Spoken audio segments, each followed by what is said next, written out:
राधे राधे। आप सभी का स्वागत है दोस्तों। आज की बहुत ही सुंदर कथा इंद्र जी महाराज की अमृतवाणी में सुने।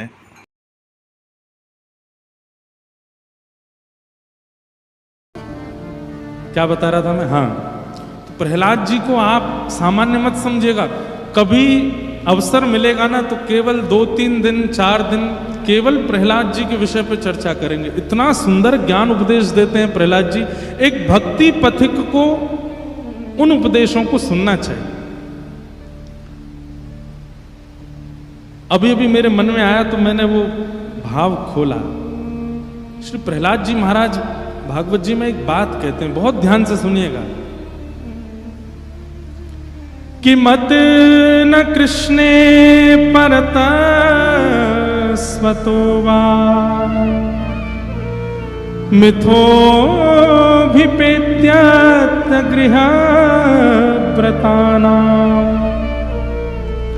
अदांत गोभे वशतां तमिस्त्रम्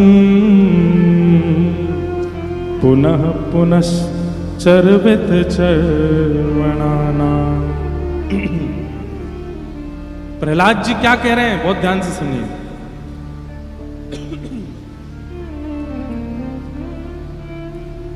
जैसी स्थिति मीराबाई की हो गई ऐसी हमको अनुभव क्यों नहीं होती?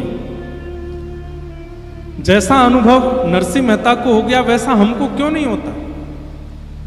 जैसा अनुभव सूरदास कुंभनदास आदियों को हुआ, इतने दिन से हम लोग कर रहे हैं, हमको वहां अनुभव क्यों नहीं होता है ठाकुर जी का? तो श्री प्रहलाद जी कहते हैं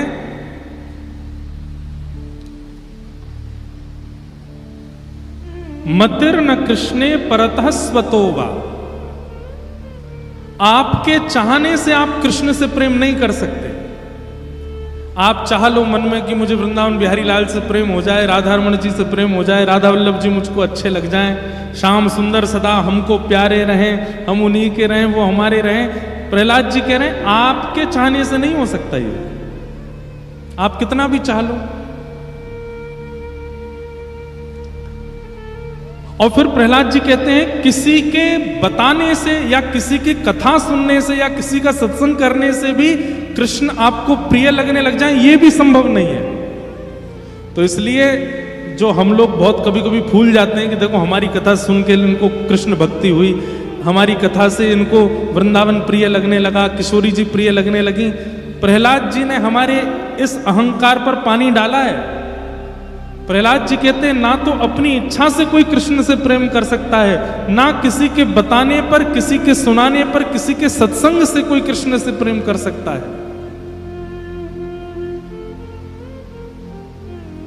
तो बोले फिर वो कृष्ण से प्रेम होता कैसे?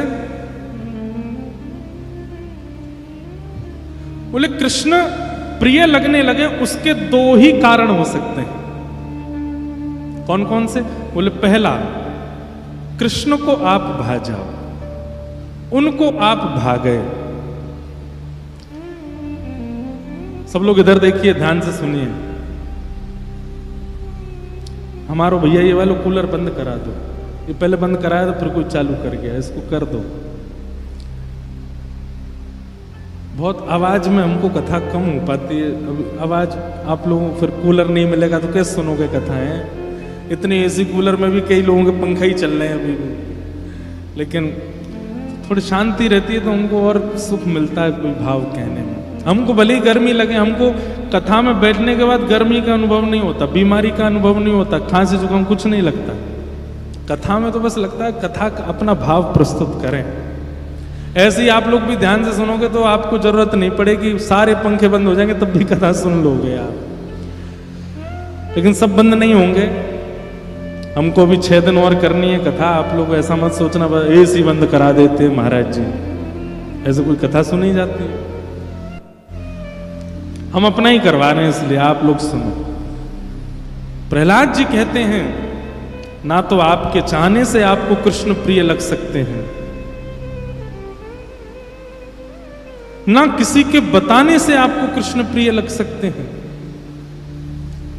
केवल 2 साधन हैं जिनसे कृष्ण प्रिय लग सकते हैं। पहला साधन कि ठाकुर जी को आप भा गए, अब यहाँ बैठे सब लोग सोच रहे होंगे कि हम वृंदावन जाते हैं, राधा रमण जी जाते हैं, राधा वल्लभ जी जाते हैं, बरसाने जाते हैं, कथा सुनते हैं, इसका मतलब हम ठाकुर जी को भागे। नहीं, अभी भी असमंजस है। ऐसा हो सकता है कि आप किसी की वाणी सुन करके उनसे प्रेम कर रहे हो, या किसी के बताने से, या किसी के कहने से, या अपने मन से जबरदस्ती प्रेम कर रहे हो। ठाकुर जी शायद अभी भी आपको चुने ना हो। ठाकुर जी का प्रेम चित्त में तो दो ही कारण से प्रकट हो सकता है। पहला, ठाकुर जी को आप भा जाओ, और दूसरा कारण इतना सुंदर बताते हैं श्री प्रहलाद जी महाराज। क्या कहते हैं? प्रहलाद जी कहते हैं, पुनः पुनः बार बार आपके ना चाहते हुए भी किसी महत्पुरुष, किसी भगवत प्रेमी अनुरागी भक्त की चरण रज आपके माथे से बार बार लग गई हो, उसका स्पर्श आपसे हो गया हो, उसके चरण रज आपके किसी अंग का स्पर्श कर गई हो, तो आप ठाकुर जी को प्रिय लग सकते हो और आपके चित्त में प्रेम आ सकता है।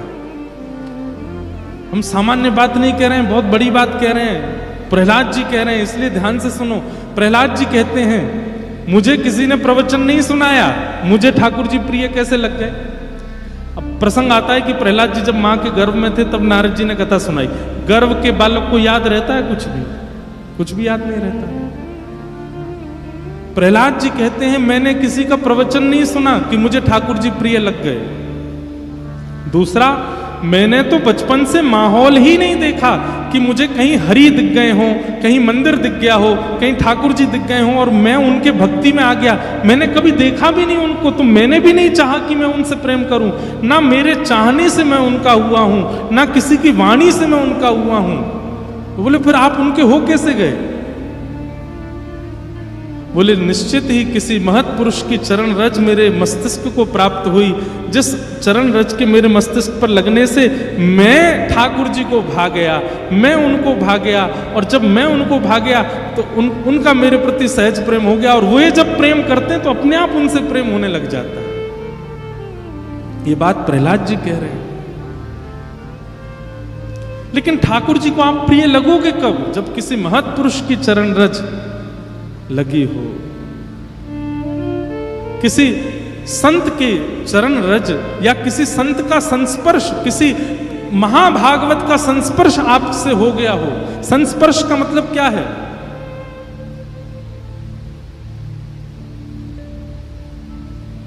उसकी चरण रज प्राप्त हो गई हो, उसके प्रसाद का कोई कण प्राप्त हो गया हो, या उसने दृष्टि भर के आपको देख लिया हो और उसके मन में ये बात आ गई हो कि आपके चित्त में प्रेम आ जाए, तो उसके चाहने से आपके चित्त में वो प्रेम आ जाएगा, तो ठाकुर जी आपसे प्रेम कर लेंगे। सीधी बात प्रहलाद जी कहते हैं, जब तक कोई महत्पुरुष हमारे प्रति ये भावना नहीं रखता कि हम ठाकुर जी को प्रिय लगें, तब तक हम ठाकुर जी के हो ही नहीं सकते। चाहे कोई कितनी कथा सुन ले, चाहे कोई कितना मन बना ले, निश्चित ही कोई महत्पुरुष हमारी ओर दृष्टि करके ये भाव रख लेता है, इसको ठाकुर जी प्रिय लग जाएं, ये कितना अच्छा है, इसको ठाकुर जी मिल जाए। उसी से ही कृपा होती है, उसी से ही ठाकुर जी मिलते हैं।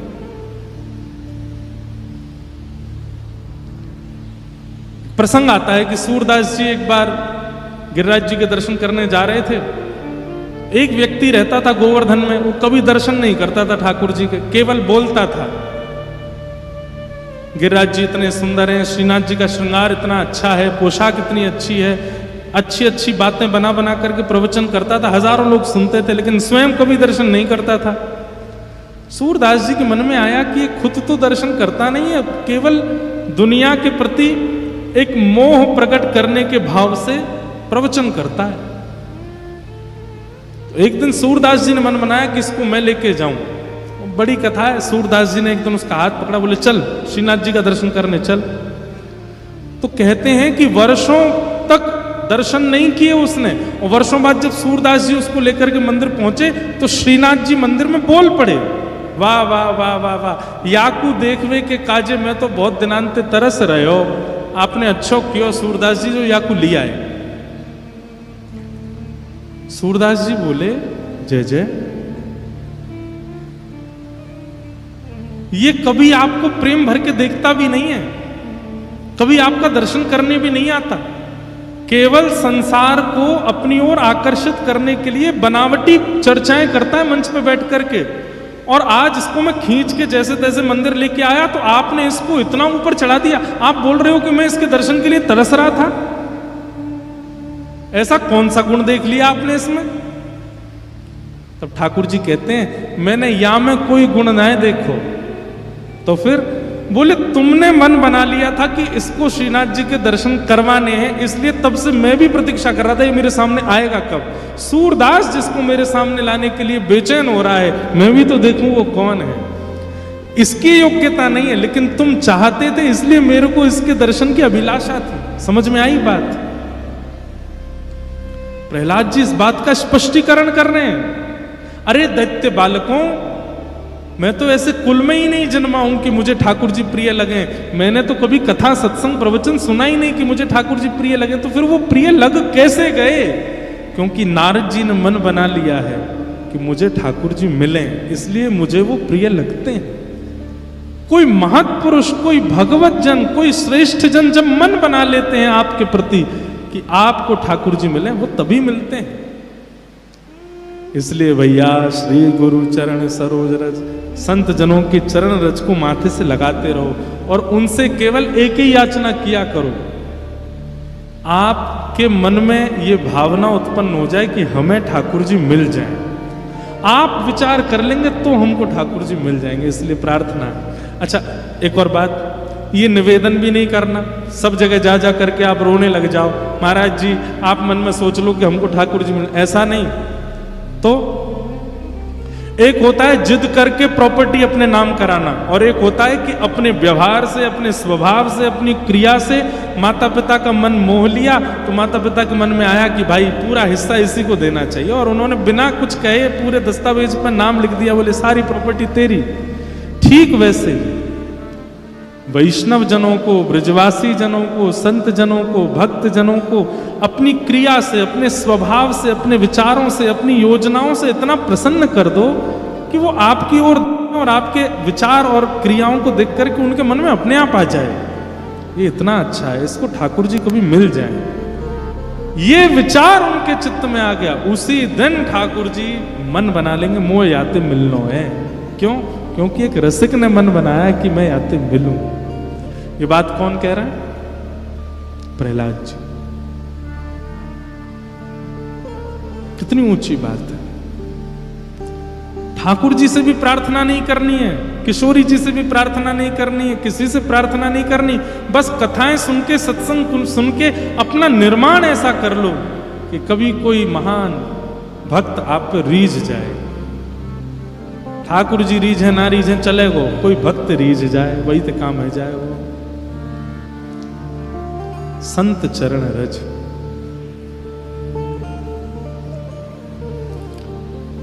गोस्वामी तुलसीदास जी की कल जन्म जयंती थी। गोस्वामी तुलसीदास जी को राम जी मिले, ये बात तो सबको पता है। स्वयं श्री हनुमान जी महाराज उनकी रक्षा में रहते थे कि कोई इन पर आंच ना आ जाए। स्वयं देवादिदेव महादेव काशी विश्वनाथ इतना प्रेम करते थे गोस्वामी तुलसीदास जी से। लेकिन कभी गोस्वामी तुलसीदास जी के जीवन चरित्र को आपने देखा? उनका जीवन कैसा था, उनका भाव कैसा था? एक प्रसंग आता है, एक बार गोस्वामी तुलसीदास जी वृंदावन आए, तो वृंदावन में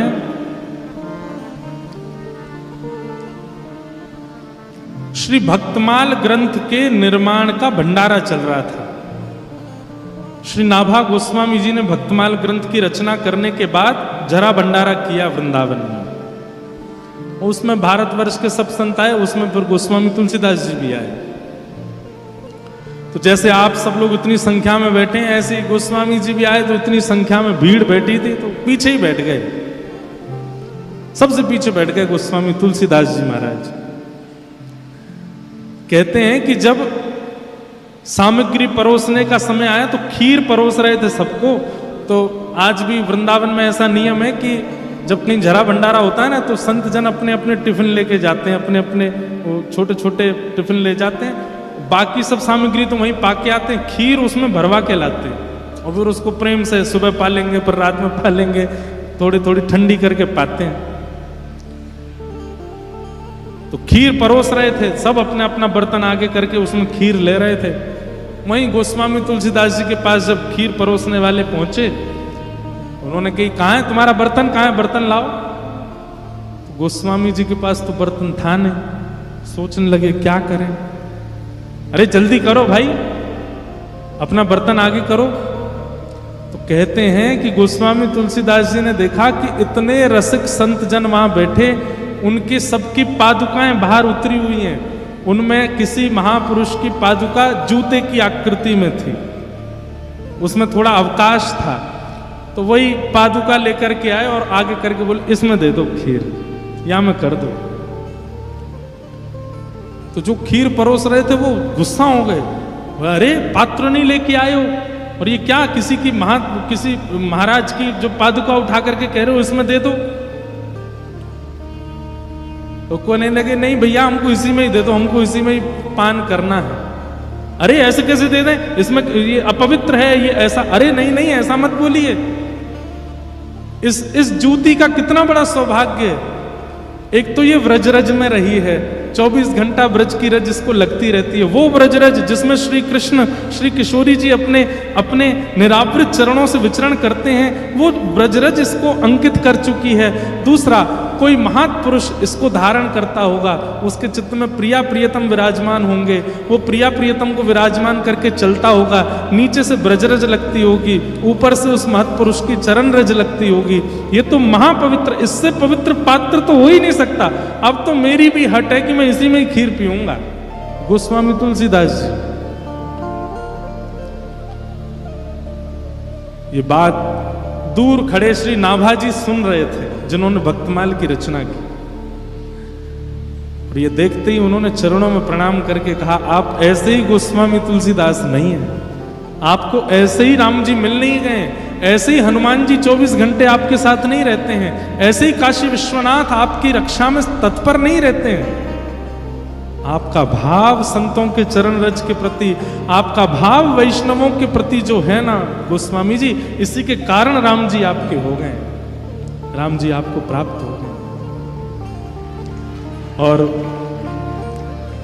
उसी समय नाभाजी ने भक्तमाल में जितने भक्त हैं उन सबको तो पुष्प का दर्जा दिया, और श्री नाभाजी को सुमेरु, श्री गोस्वामी तुलसीदास जी को सुमेरु का दर्जा दिया। तो माला में खूब सारे पुष्प होते हैं, लेकिन जो मध्य में बीच में होती है माला, नीचे की तरफ जो मुख्य माला होती है, मुख्य पुष्प होता है, उसको सुमेरु बोलते हैं। सुमेरु का दर्जा किसको दिया? गोस्वामी तुलसीदास जी। इन जैसा भक्त नहीं हुआ। हमारी बात को बहुत ध्यान से सुन लीजिए। ठाकुर जी को रिझावे में मत लगे रहो, पूरा जीवन निकल जाएगा आपको, नहीं रिझेंगे वो। अगर रिझानो है तो कोई वैष्णव को रिझाओ, कोई रिझानो है तो ब्रजवासीन को रिझाओ, रिझानो है तो कोई भगवत भक्त को रिझाओ। वो यदि रीझ गए आपसे तो ठाकुर जी को रीझनो पड़ेगा, और कोई उपचार है नहीं ठाकुर जी के पास। और इस बात का प्रमाण स्वयं श्री प्रहलाद जी महाराज कह रहे हैं कि मत न कृष्णे परतस्वतो वा मिथो विपद्ये त्रिगृहै व्रताना आदान्तगोभे विशतां तमिस्त्रम् पुनः पुनश्चर्वित चर्वणा।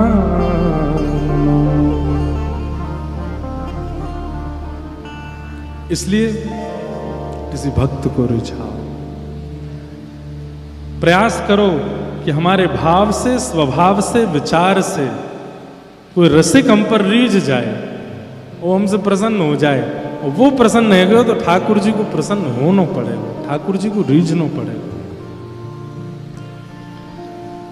सच्चिदानंद रूपाय विश्वोत्पत्त्यादिहेतवे तापत्रय विनाशाय श्री कृष्णाय वयं नमः। ऐसे श्री कृष्ण को हम बारंबार प्रणाम करते हैं, जो सत्य चैतन्य और आनंद के स्वरूप हैं, जो उत्पत्ति पालन और प्रलय करते हैं, जो आदिदैविक आदि भौतिक आध्यात्मिक तापों का विनाश करते हैं। ऐसे श्री कृष्ण को हम बारंबार प्रणाम करते हैं। एक बार की बात है, नारद जी महाराज पूरी पृथ्वी पर भ्रमण करते हुए सब जगह दुखी होते हुए जैसे बद्रीनाथ पहुंचे, बद्रीनाथ में सनक सनंदन सनातन सनत कुमारों ने नारद जी से कहा, हे नारद जी आप इतने दुखी क्यों हो, क्या बात है? तब नारद जी ने कहा कि मैं पूरी पृथ्वी पर भ्रमण करता हुआ जब वृंदावन पहुंचा, सब जगह तो मेरे चित्त को अशांति का अनुभव हुआ, लेकिन केवल वृंदावन था जहां मुझे सुख मिला। लेकिन उस वृंदावन में भी मैंने एक आश्चर्य देखा। क्या? कि एक परम युवती है, परम युवा कन्या है, लेकिन उसकी गोद में दो वृद्ध लेटे हुए हैं। और युवा की गोद में दो वृद्धों का लेटना ये शुभ संकेत नहीं है। तो मैंने पूछा, देवी तुम कौन हो, इतनी युवा हो और तुम्हारी गोद में ये दो वृद्ध कौन लेटे हैं? तब उसने अपना परिचय देते हुए कहा कि मैं भक्ति हूं और ये दोनों मेरे पुत्र हैं, ज्ञान और वैराग्य। पहले तो मैं आश्चर्यचकित हुआ कि युवा की गोद में दो वृद्ध, बाद में मैं आश्चर्यचकित हुआ कि युवा मां है और ये वृद्ध दोनों बालक हैं। अभी मैं एक दिन ऑस्ट्रेलिया में एक कथा सुना रहा था कि गुजरात में एक व्यक्ति नरसिंह मेहता का रोल करता था मंच पे आकर के। वो नरसिंह मेहता जैसा उसके अंदर कुछ भी नहीं था, बैक स्टेज जाकर के खूब पीता था, खूब खाता था, लेकिन मंच पे आकर के नरसिंह मेहता जैसे कपड़े, नरसिंह मेहता जैसा एक तारा, नरसिंह मेहता जैसा तिलक, और कभी कभी तो वो वैसा ही विलाप करने लगता था जैसे नरसिंह मेहता विलाप करते थे। 1 साल, 2 साल, 10 साल, 15 साल, 20 साल हो गए उसको मंच पर नाटक करते हुए, और मंच से पीछे जाते नरसिंह मेहता जैसा एक लक्षण नहीं था उसमें, नाटक करता था बस। कई बार ऐसा होता है कि नाटक करते करते कभी कभी आप में आवेश आ जाता है। तो एक दिन वो मंच पर और द्वारिकाधीश को पुकार रहा था, हे द्वारिकेश, हे द्वारिकेश, हे द्वारिकेश, द्वारिकेश बोलते बोलते उसकी वाणी में इतनी करुणता आ गई, उसके नेत्रों से आंसू गिरने लगे। वो खुद आश्चर्य में आ गया कि मैं रो क्यों रहा हूं, ये तो केवल पैसे कमाने के लिए मैं नाटक करता हूं, ये मेरे अंदर ये भाव क्यों प्रकट हो रहा है? लेकिन हो गया। और उसने करुण भाव से जब पुकारा, हे द्वारिकेश, हे द्वारिकेश, ठाकुर जी से रहा नहीं गया। ठाकुर जी भी दौड़ते दौड़ते, अरे मेरा नरसिंह बुला रहा है, मेरा नरसिंह बुला रहा है। और जैसे सभा में सब लोग नाटक देख रहे थे नरसिंह मेहता का, ठाकुर जी भी पीछे खड़े होकर देखने लगे, मन में सोचने, अरे नरसिंह तू रो मत, मैं यहीं खड़ा हूं तेरे पास। नाट्य जैसे ही पूरा हुआ, पर्दा लगा, तो सब लोग पात्र नीचे उतर गए, ठाकुर जी व्याकुल हो गए, अरे मेरा नरसिंह कहां चला गया? और सब भीड़ को अलग करते हुए ठाकुर जी आए, मंच पे आके ढूंढने लगे, कहां है मेरा नरसिंह, कहां है मेरा? वो तो पीछे अपने सब वस्त्र आदि उतार रहे थे सब लोग, लेकिन जो नरसिंह मेहता बना था वो आज इतना विलंब में आ गया, उसने वस्त्र नहीं उतारे, वो ऐसे ही घर चला गया। तभी उसने देखा कि एक दिव्य प्रकाश पीछे से आ रहा है, चंदन की सुगंधी आ रही है, छम छम छम छम पायलों की ध्वनि आ रही है।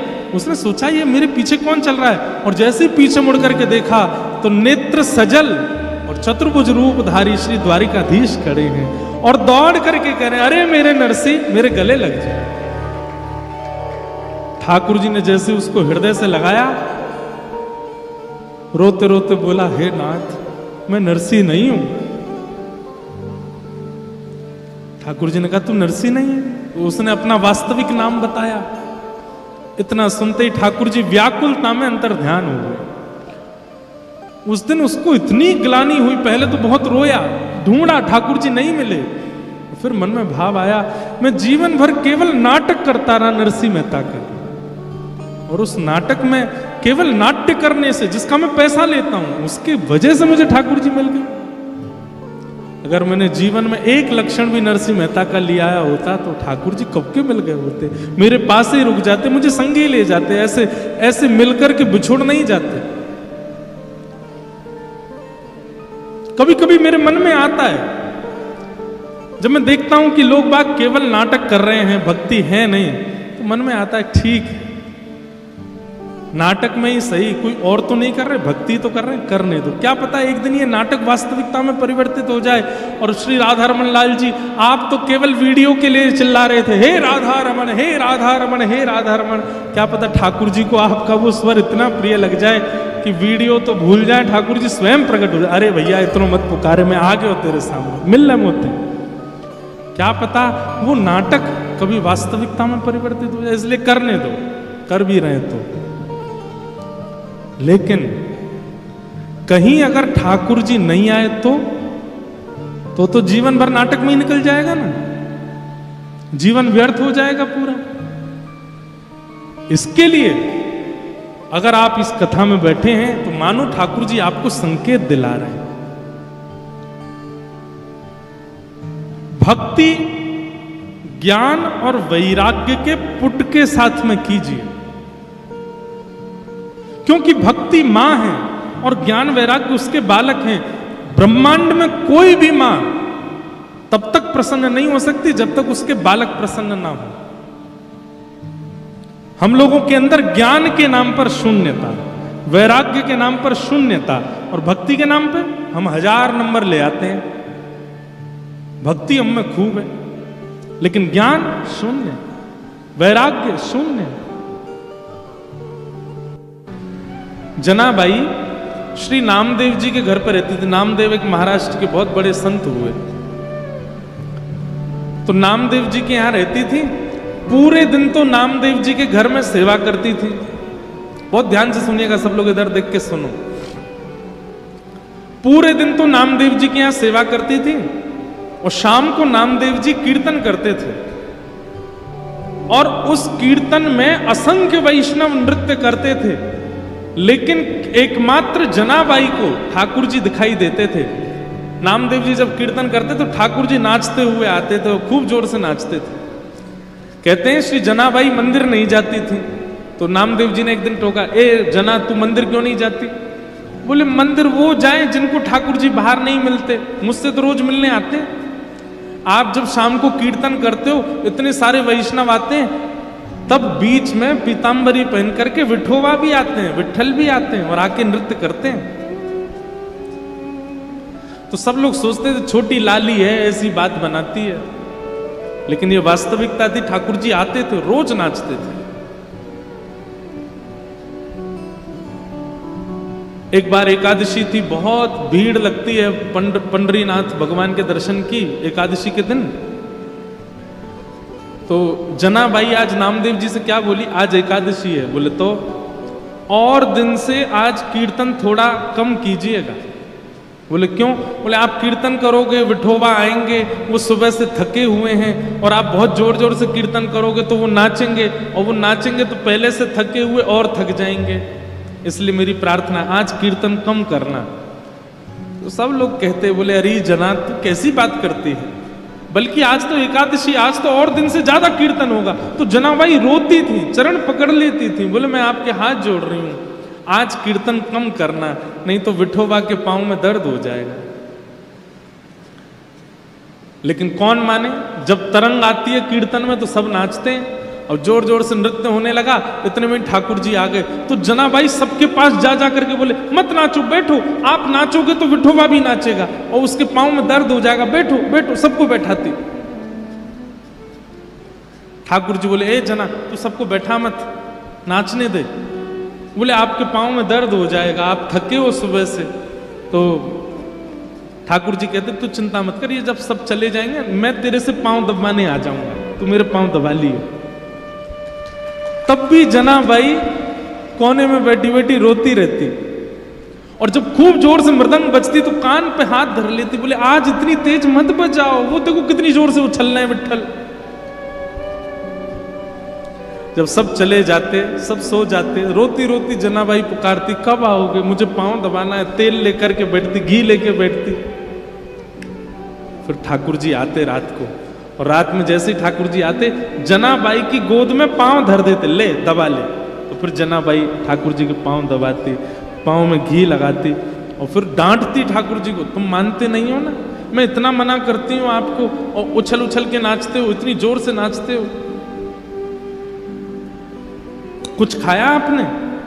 ठाकुर जी बोले, हाँ पूरन पूली खाई। अच्छा, और कल क्या खाया था आपने? बोले कल भी पूरन पूली खाई। और परसों क्या खाया? बोले परसों भी पूरन पोली खाई। जनाबाई बोली, रोज पूरन पोली खाते हो? बोले मंदिर में यही बनता है, रोज एक सा ही प्रसाद बनता है। तो जनाबाई बोली, मैं कुछ और बना के खिलाऊं? तो ठाकुर जी बोले, बनाओ। तो जनाबाई बनाने लगी। ठाकुर जी बैठे थे, तो जनाबाई बोली, बैठने आए हो बस, मेरे छोटे छोटे हाथ हैं, मैं भी तो थक रही हूं, चलो आओ मेरे साथ बनवाओ। तो ठाकुर जी सब्जी अमनिया कर रहे थे जनाबाई के साथ, ऐसी लीला करते। अब यहां क्या दिख रहा है आप लोगों को? अनुकूलता। ठाकुर जी अनुकूलता दे रहे हैं, लेकिन ऐसा हो ही नहीं सकता कि ठाकुर जी किसी को मिले और प्रतिकूलता ना आवे। एक दिन जनाबाई चक्की पीस रही थी, इतने में ठाकुर जी आ गए, और ठाकुर जी आकर के बोले, ए जना सुन। बोले हाँ, तेरा मुझे पद बहुत अच्छा लगता है, तू पद बहुत अच्छा गाती, चल मुझे पद सुना दे। तो जनाबाई पद गा रही थी। अब पद तो मुझे याद नहीं, महाराष्ट्र मराठी भाषा का पद है, लेकिन बहुत प्यारा पद है। तो ठाकुर जी, जनाबाई ऐसे चक्की चला रही है और पद गा रही है, और ठाकुर जी ऐसे हाथ की टेक लगा करके बढ़िया प्रेम से सुन रहे थे जनाबाई को। धीरे से बीच में ठाकुर जी उठे, बोले, ये चक्की पीसना बंद कर, इसकी घर घर आवाज आ रही है ना, तो मुझे तेरे स्वर सुनाई नहीं दे रहे, इसको मत पीसे। तो जनाबाई बोली, काम कैसे छोड़ दूंगी, काम तो पूरा करना पड़ेगा ना, और इतना ही तुमको सुनने का मन है, चलो हाथ लगाओ, तुम पीसो, मैं सुनाती हूँ। ठाकुर जी बोले, ठीक है मैं पीसता हूँ। ठाकुर जी पीसने बैठे चक्की, बोले तू गा के सुना। सब लोग इधर देखो, विशेष रूप से वीवीआईपी वाले, आगे वाले, आप लोग ही बहुत डिस्टर्ब करते हो, इधर देखो। ठाकुर जी चक्की चला रहे हैं, जनाबाई गा रही है। अब गाते गाते जना क्या हुआ, ठाकुर जी इतने आभूषण पहन के गए थे, वो आभूषण चक्की से टकरा रहे थे, तो उनमें से आवाज आ रही थी। तो जनाबाई नहीं गा पा रही थी, तो जनाबाई बोली, मैंने चक्की छोड़ी तो क्या आप भी कम हल्ला नहीं कर रहे? इतना सारा गहना पहन के आते हो, छम छम छम छम आवाज करते हैं ये सब, इनको उतार दो। तो ठाकुर जी ने सारे गहने उतार करके वहीं धर दिए, और प्रेम से चक्की पीसने लगे, जनाबाई गाने लगी। सुनते सुनते पद, इतने में ही मंगला के घंटे घड़ियाल बजने लगे मंदिर में। ठाकुर जी तुरंत उठे, अरे जना मंगला का समय हो गया, मैं दौड़ के जाता हूं, मंदिर में पुजारी आ जाएंगे। और ठाकुर जी दौड़ करके गए और मंदिर में जाके ठाड़े हो गए। लेकिन रात में जो गहने पहने थे वो वहीं छोड़े आए जनाबाई के। कपाट जैसे सुबह खुले तो ठाकुर जी के श्री अंग पर एक भी गहना नहीं था। और जब वो गहने नहीं मिले, और गहने तो छोड़ आए, ऊपर से एक गलती और करके आए ठाकुर जी। क्या? ठाकुर जी बोले, अगर मैं ऐसे जाऊंगा तो सब पुजारी पहचान जाएंगे। जनाबाई एक काम कर, अपनी सॉल दे दे मुझे। तो जनाबाई की सॉल लपेट के और गए। मंदिर में जैसे ही पहुंचे, कपाट खुले, पुजारियों ने जैसे ही देखा ठाकुर जी को, पहले देखा आभूषण कहां गए, ठाकुर जी के आभूषण कौन चोरी कर ले गया।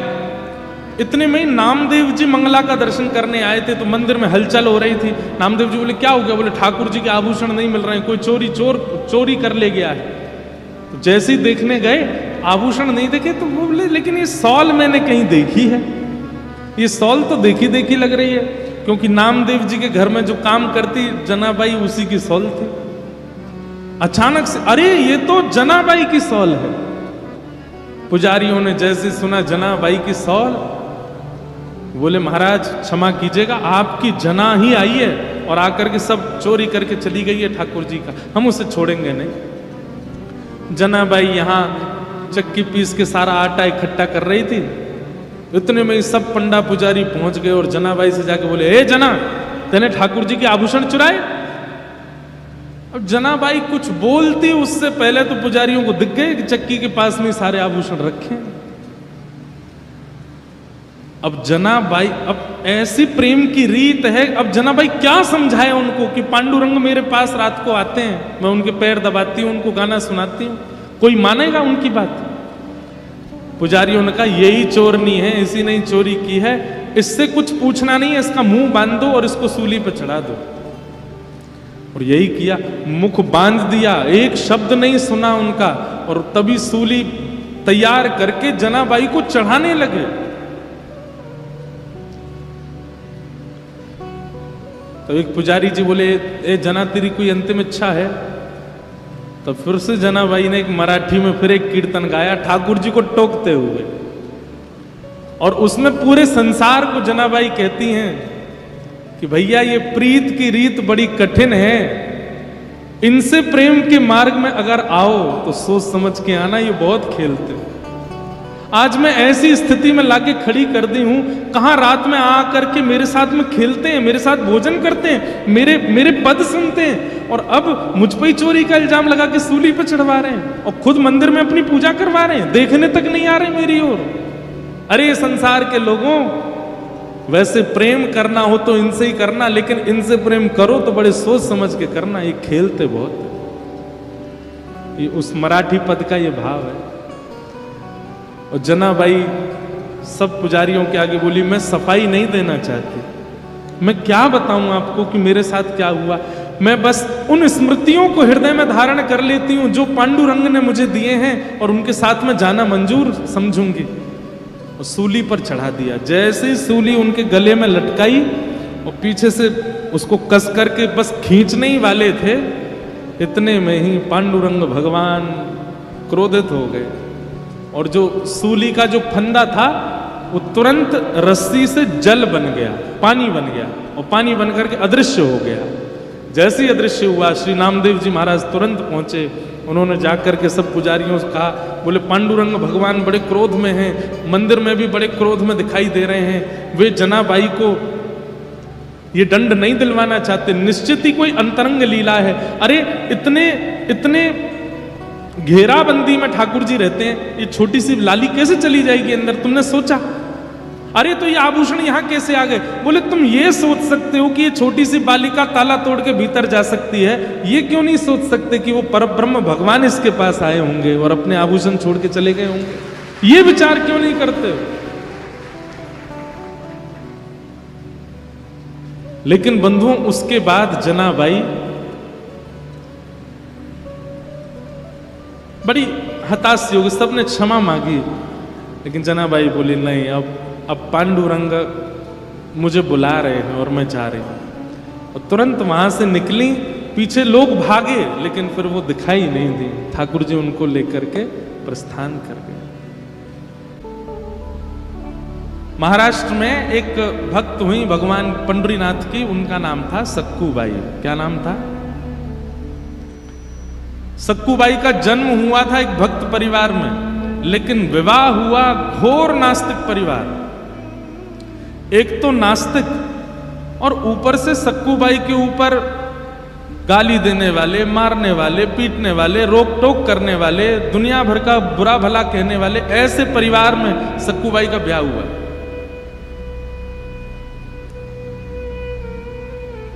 एक तो होता है पति विपरीत है लेकिन परिवार अनुकूल है, तो भी माताएं कई बार निर्वहन कर लेती हैं। कई बार परिवार प्रतिकूल होता है लेकिन पति अनुकूल होता है, तो भी निभ जाता है। लेकिन यहां तो सब प्रतिकूल थे। पति भी गलौज मारपीट करना, सास भी, कहां तक है ससुर भी, सक्कूबाई का। लेकिन सक्कूबाई पता है क्या, रोज ठाकुर जी से कहती है, हे पंडरीनाथ, आपने मुझ पे बहुत कृपा की। मेरे पति भी अनुकूल नहीं, सास भी अनुकूल नहीं, ससुर भी अनुकूल नहीं, ननद भी अनुकूल नहीं। आपने सबको प्रतिकूल बनाया ताकि सबके बट का जो प्रेम है वो आपसे ही हो सके और इनसे कभी ना हो सके, इसलिए आपने किसी को अनुकूल नहीं बनाया। पति अनुकूल होता तो शायद थोड़ा प्रेम इससे भी हो जाता, सास अनुकूल होती तो थोड़ा इससे भी हो जाता, लेकिन आपने सबको प्रतिकूल बना दिया, तो इनको भी जो प्रेम मुझे देना था वो भी मैं आपको ही दूंगी। ऐसी थी सक्कू बाई, आजकल नहीं हो सकती सक्कू बाई। और सक्कू बाई बने भी क्यों? ठाकुर जी की कृपा सब पे हो, सब अच्छे घर में ही जाएं, कभी ऐसा परिवार मिले ही ना किसी बहन को।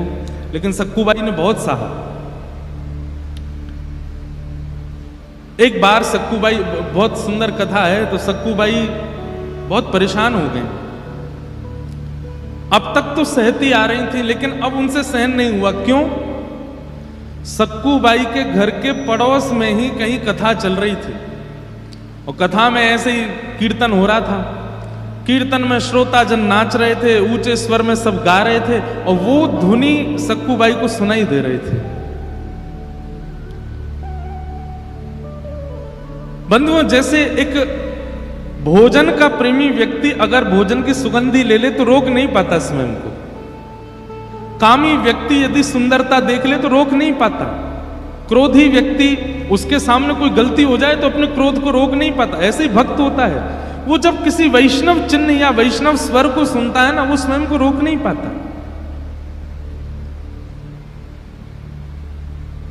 सक्कू बाई तो व्याकुल हो गई और अपनी सास से जाकर के बोली पैर दबाते हुए, मां मुझे आज्ञा दे दें, पास में कथा चल रही है, मैं सुनने चली जाऊं।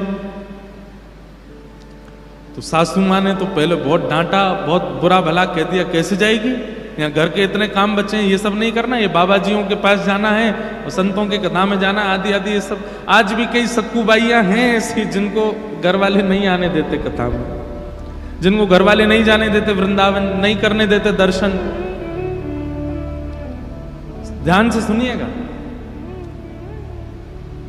तो रोज तो सक्कू बाई सह लेती थी, लेकिन आज सक्कू बाई पे सहा नहीं गया। ठाकुर जी को ही सुनाने लगी और कहने लगी, मेरी सास बुरी नहीं है, मेरे ससुर बुरे नहीं है, बुरे आप हो। आप ही नहीं चाहते कि मैं आपकी कथा सुनूं, इसीलिए कोई अनुकूलता प्रकट नहीं कर रहे हो आप। और इतना सुनाया, सुनाते सुनाते रोने लगी। बोले मैं इतनी भी क्या अभागी, मैं आपके कभी दर्शन नहीं कर पाती, आपके संतों से कभी नहीं मिल पाती, आपकी कथा में कभी नहीं आ पाती। नाथ, मैंने इतना बड़ा अपराध कर दिया कि आप मुझे अपने सामने बुलाना तक स्वीकार नहीं करते।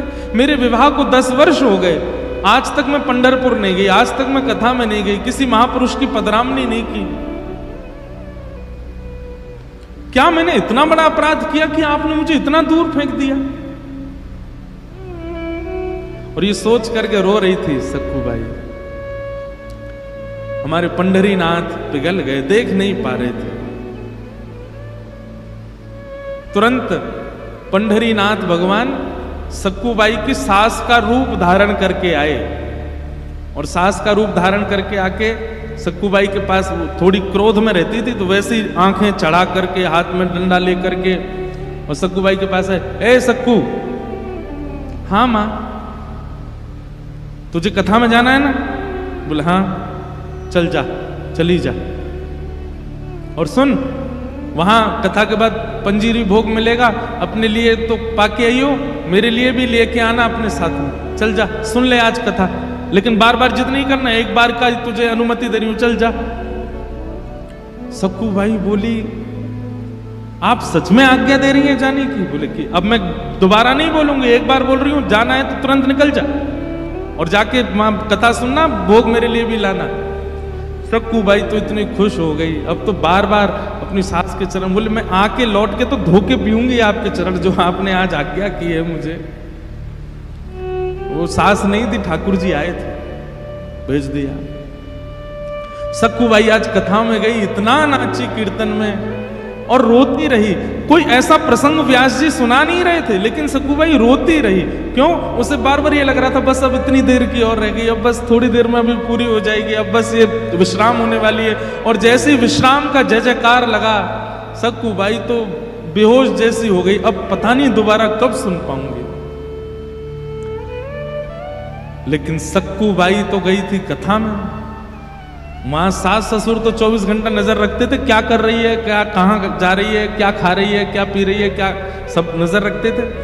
तो सास का रूप धारण करके तो सक्कूबाई को भेज दिया कथा में, और सक्कूबाई के जाते ठाकुर जी सक्कूबाई बन गए और घर में सारी सेवा करने लगे। बर्तन मांज रहे हैं ठाकुर जी, कपड़े धो रहे, धो करके बढ़िया उनको गई बना बना के धर रहे हैं। वाह, ठाकुर जी सेवा कर रहे हैं, आप ताली बजा रहे हो, बर्तन धो रहे हैं, झाड़ू लगा रहे हैं। सास बोलती, ए सक्कू, ठाकुर जी कहते, जी माँ घी लेके आ, थोड़ा पैर में मेरे मालिश कर दो। ठाकुर जी घी लेके गए, मनी मन सोचने, रुक जा, ऐसी मालिश करूंगा आज तेरी, तू भी याद रखेगी जीवन भर।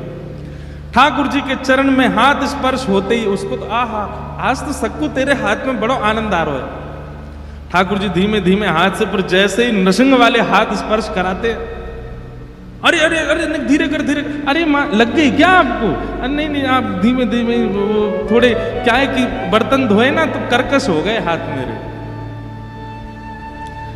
चरित्र में तो यहां तक वर्णन है कि जैसे सक्कूबाई को गालियां देती थी, जैसे सक्कूबाई को कभी बाल खींच लेती थी, ऐसे ठाकुर जी के भी करे उन्होंने, गाली दी, ठाकुर जी के भी बाल खींचे, और ठाकुर जी सब सहते रहे। लेकिन आज सहन करके ठाकुर जी बोले, अब सक्कू को इस नरक में नहीं रखना है मुझे। ठाकुर जी काम सब व्यवस्थित करके भीतर की ओर चले गए। इतने में ही वहां कथा पूरी हुई। सक्कूबाई पंजीरी भोग लेकर के घर आई, और आकर के जैसे ही माँ के सामने पहुंची, सास के सामने पहुंची, लो माँ, कथा आज बहुत अच्छी हुई, आज व्यास जी ने ये चरित्र सुनाया था, मैं तो भावुकी हो गई, 10 साल बाद सुनी ना कथा, ये आपके लिए प्रसाद लाई हूं, पालो। सास बोली, सक्कू तू कथा में कब गई? मैं तो दोपहर को ही चली गई थी, अभी संध्या हो गई, रात हो गई, मैं तो पूरी कथा सुन के आई हूं आज। तू मुझे पागल बनाती, तू झूठ बोलती, अभी तू तो यहां बैठी थी मेरे, तेने अभी ये मालिश करी है, घी लगाया, ये देख अभी भी पात्र रखा है, ये सब काम करके गई है वो, तू कब कब में चली गई प्रसाद लेके आई? सक्कूबाई बोली, मैं तो थी ही नहीं यहाँ पे, आपने ही तो बोला था कि जाओ कथा सुन करके आओ, तू यहां नहीं थी तो फिर कौन था यहाँ पे? यहां सास घबरा गई, वो ससुर जी की भी कोई सेवा करे आए थे ठाकुर जी, पति की भी सेवा करे आए थे, सबके साथ में कुछ कुछ करे आए थे ठाकुर जी। सब आ करके बोले, अरे सक्कू तूने तो हमें ये भोजन बना के दिया। पति बोला, तुमने मेरे कपड़े निकाल करके दिए थे। सक्कू बोली, मैंने कुछ नहीं किया, मैं तो कथा सुन के आई हूं। सक्कूबाई समझ गई, जिस प्रकार घर व्यवस्थित है, जिस प्रकार बर्तन व्यवस्थित हैं, और जिस प्रकार की सेवा हुई है, इसका मतलब ये मेरा रूप धारण करके कोई और यहां था, और वो कोई और नहीं हो सकते हैं, वो मेरे पंढरीनाथ ही थे। व्याकुल हृदय से रोने लगी सक्कूबाई कि नाथ, मेरे लिए, मेरे वजह से आपने इतनी सेवा की, इतना सब कुछ किया। जब इतनी सेवा आके कर सकते हो तो इन लोगों की मति क्यों नहीं बदल देते हो? इन लोगों की बुद्धि क्यों नहीं ठीक कर देते हो? सक्कूबाई का वो आर्तनाद हुआ, सब घर के लोग खड़े थे, और देखते ही देखते सामने साक्षात द्वारिकाधीश प्रकट हो गए, और प्रकट होकर के सबकी मति व्यवस्थित कर दी, पूरे भक्त को वैष्णव बना दिया, और कहा, सक्कू अब तू प्रेम से भजन कर, अब तेरे परिवार की ही कथा कराएंगे, तू उस कथा को श्रवण करना, खूब सेवा करना, खूब संतों का आनंद कराना। तो एक सक्कूबाई है जिन पर ठाकुर जी ऐसी कृपा करते हैं। तो कई बार विपरीतताएं अगर होती हैं, उस विपरीतता को शिकायत मत बनाया कीजिए। ठाकुर जी ने शायद उस विपरीत अवस्था को दिया है, उसके बदले बस सह लीजिए, ठाकुर जी बहुत विशेष प्रसाद देंगे। अब हम कृष्ण जन्मोत्सव की ओर बढ़ते हैं। चंद्रवंश के राजाओं की कथा सुनाते हुए श्री शुकाचार्य जी महाराज अंत में आकर के 2 श्लोकों में भगवान की संपूर्ण लीला सुना देते हैं। गोकुल में जन्म लियो, वृंदावन में लीला करी, कालिया नाग को मर्दन कियो, मथुरा जाकर के कंस वध किया, जरासंध ने चढ़ाई की, भगवान रण छोड़ करके भागे, द्वारिका की स्थापना की, 16,108 विवाह किए, महाभारत का युद्ध कराया, अर्जुन को गीता का ज्ञान दिया, लौट करके भगवान द्वारिका आए, कुछ लीलाएं और करके फिर ठाकुर जी अपने धाम को प्रस्थान कर गए। पहले आज से लगभग 40-50 साल पहले कथाएं ऐसी ही होती थी, ऐसे गाते गाते व्यास जी कथा करते थे। सुखदेव जी बोले, हे राजन, तुम आए हो, तुम्हें 7 दिन में मरने का श्राप लगा है, तुम्हारे श्राप का निवारण हम जरूर बताएंगे। पहले ऐसे कथा होती थी। तो ऐसे ही शुकाचार्य जी महाराज 2 श्लोकों में संपूर्ण कृष्ण कथा सुना देते हैं। मथुरा में जन्म लिया, गोकुल में लीला, वृंदावन में लीला, फिर उसके बाद द्वारिका प्रस्थान आदि आदि सब जल्दी जल्दी सुना दिया। बोले हो गई कृष्ण कथा, यही है कृष्ण लीला। परीक्षित जी महाराज बोले, भगवान कथितो वंश विस्तारो भवता सोम सूर्ययो राज्ञां चोभय वंशानां चरितम परमाद्भुतम। नाथ, इससे अच्छा तो आप कथा शुरू ही नहीं करते, मैं वियोग में ही प्राण त्याग देता। एक तो आपने कथा शुरू कर दी, ऊपर से सुना भी नहीं रहे, 2 श्लोकों में पूरी कृष्ण लीला सुना रहे हैं। हे नाथ, ऐसा मत कीजिए ना। जिन कृष्ण ने मेरी मां के गर्भ में आके मेरी प्राण रक्षा की, मैंने उनको देखा नहीं कभी, क्योंकि जब तक मैं होश संभालता तब तक वो लीला पूरी करके जा चुके थे। कम से कम आप कथा सुना करके उनका अनुभव तो करा दीजिए कि वो हैं कैसे, उनका प्रभाव कैसा, उनका स्वभाव कैसा है। कृपा करके विस्तार से सुनाओ। सुखदेव जी बोले, ठीक है सुना दूंगा, थोड़ा भोजन कर लो, पानी पी लो, 4 दिन हो गए तुमको कथा सुनते हुए, तुम उठे भी नहीं हो, थोड़ा कुछ खा पी लो। बोले, भगवान मुझे सच में भूख प्यास नहीं है, आप जो कथा सुना रहे हैं और कृष्ण दर्शन की जो लालसा मेरे चित्त में जग चुकी है ना, उसके आगे मुझे भूख प्यास नहीं लग रही है, आप कृपा करके मुझे सुनाओ। बंधुओं, ये प्रेम का लक्षण है। प्रेम है भी गयो और भूख लग रही है तो प्रेम नहीं। प्रेम है गयो, ब्रजभाषा बोल रहे हैं, अब तो ब्रजभाषा में ही कथा होगी आगामी 3 दिन। प्रेम है गयो और नींद आ रही है तो ये प्रेम नहीं है। प्रेम हो भी गया और सजने संवरने का भी आपको ध्यान है तो प्रेम नहीं।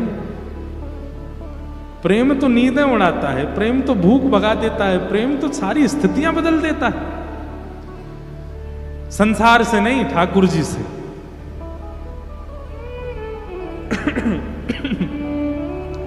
संसार में प्रेम करने वाले